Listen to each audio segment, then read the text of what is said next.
चैत्र नवरात्रि के छठे दिन मां दुर्गा के कात्यायनी स्वरूप की पूजा की जाती है। साल 2024 में चैत्र नवरात्रि की छठी नवरात्रि आज यानी 14 अप्रैल को पड़ रही है। हिंदू धर्म में चैत्र नवरात्रि का विशेष महत्व है। शास्त्रों में मां कात्यायनी का रूप करुणामयी है। बता दें कि देवी ने ऋषि कात्यायन के घर जन्म लिया था। इसी वजह से उन्हें कात्यायनी देवी के नाम से जाना जाता है। शास्त्रों में मां कात्यायनी के स्वरूप का वर्णन मिलता है। मां कात्यायनी का शरीर सोने की तरह सुनहरा और चमकदार है। मां की सवारी सिंह है, 4 भुजाएं हैं।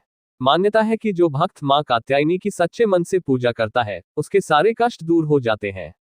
अगर आप भी मां कात्यायनी की कृपा के भागी बनना चाहते हैं, तो विधि पूर्वक मां कात्यायनी की पूजा करें। साथ ही पूजा के समय व्रत कथा का पाठ अवश्य करें या कथा को सुने। इस व्रत कथा को सुनने और पढ़ने मात्र से साधक की हर मनोकामना पूरी होती है। तो चलिए जानते हैं मां कात्यायनी माता की पूजन विधि और व्रत कथा।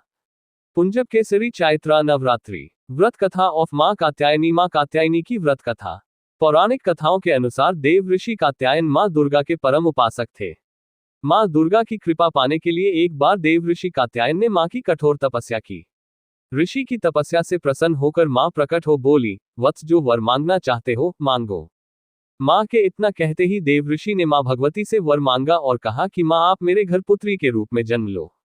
देव ऋषि की बात सुनकर मां ने उन्हें वर पूरा होने का वरदान दिया।